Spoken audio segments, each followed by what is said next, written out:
Reasons to license. Have you heard of the Pony? The Pony, which was launched at the 1974 Torino International Car Show in Italy, was Korea's first independently developed car model and was developed in just a year and a half by the Hyundai Motor Company. Korea became the world's 16th country and second in Asia after Japan to develop and manufacture its own car model with the Pony. Hyundai Motor sold 14,050 ponies in 1976, the first year of its release. It dominated the domestic automobile market with a market share of 43.5% and went on to become a renowned automobile manufacturer. How did Hyundai Motor become capable of producing its own automobile model when it had never even designed a component on its own before? In its early days, Hyundai Motor did not have the technology to manufacture marketable cars. So, the company signed technology license agreements with Ford Motor in the US and Mitsubishi Motors in Japan. As a result, Hyundai Motor was able to gain access to patented technologies within a relatively short period of time. It normally takes significant time and investment to acquire patents.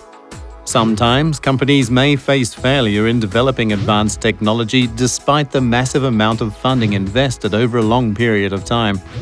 In this respect, it may be advantageous for a licensee to secure already patented and proven technology through a license agreement with the patent owner.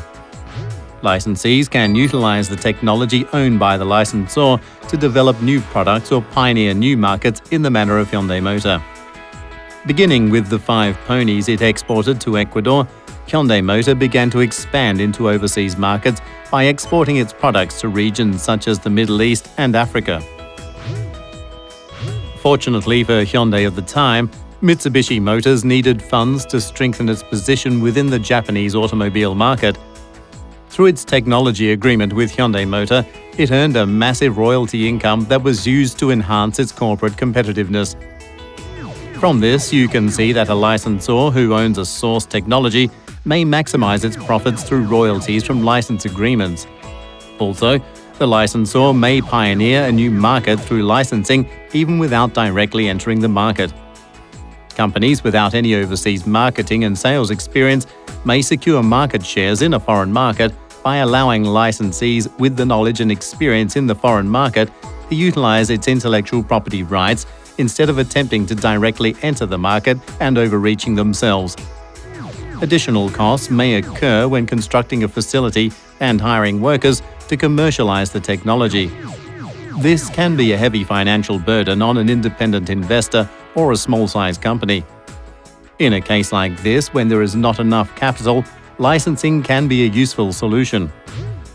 As we have seen, licensing benefits both the licensor and the licensee. Through licensing, the licensee may obtain the means to aggressively and actively expand its business, and the licensor, in return, may improve its financial situation. People have begun to take notice of companies with rich licensing experience.